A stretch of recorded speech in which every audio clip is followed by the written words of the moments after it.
कलिंगड आहे तानाजी साळुंखे बोरगावचे यांनी आणखीन एक हा यशस्वी प्रयोग केलेला आहे खरं तर.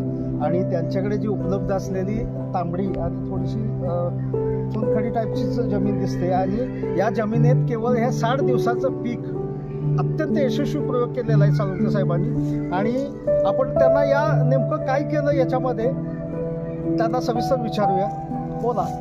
बरं का, ही जमीन आहे पूर्ण माळरान जमीन आहे. हां, अगोदर पाणी नव्हतं त्यावेळेला आम्हाला म्हणजे लहानपणी आम्ही यायचो ना तर झाडा बसायला सावली नसायची. ती नंतर जसं पाण्याला तसे लावलेत पण पूर्ण 1 फुटाच्या खाली गेला ना तर खडक आहे इथं.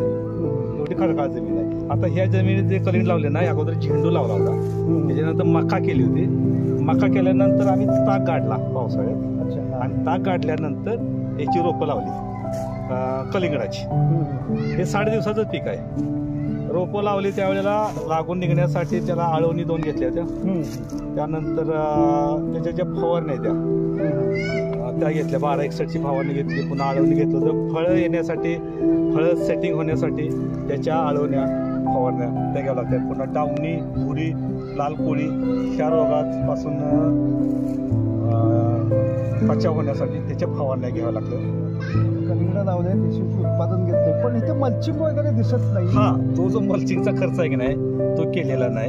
मुळात त्याला इतर दुसरी काही खतं वापरलेली नाहीत. फक्त जे रोपं लावली ती रोपं लागून निघण्यासाठीच्या ज्या 2 आळवण्या होत्या. पुन्हा त्याची वेल वाढण्यासाठी 1261 वगैरे मायक्रोन्यूट्रिएंट त्याच्या फवारणी आळवणी त्या घेतल्या. आणि मुळात कसं आहे आता तुम्हाला सांगतो एकच ह्याला भागलन दिलेली आहे.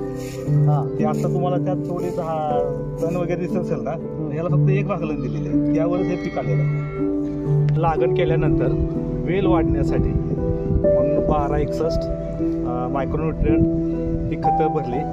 1च भागलन दिली. भागलन दिल्यानंतर ते खतं भरली.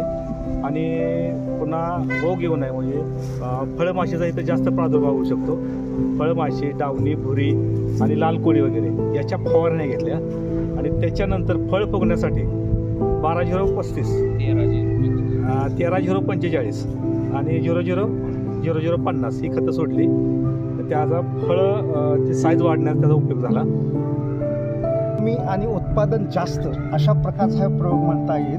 अत्यंत खर्च कमी केलेला आहे. 1 भांगलन फक्त दिलेले आहे आणि जमीन कशा प्रकारची आहे त्याची प्रतवारी काय हे अगदी न पाहता फक्त योग्य नियोजन केलं आणि आपण बघतात यशस्वीरित्या उत्पादन आलेलं आहे.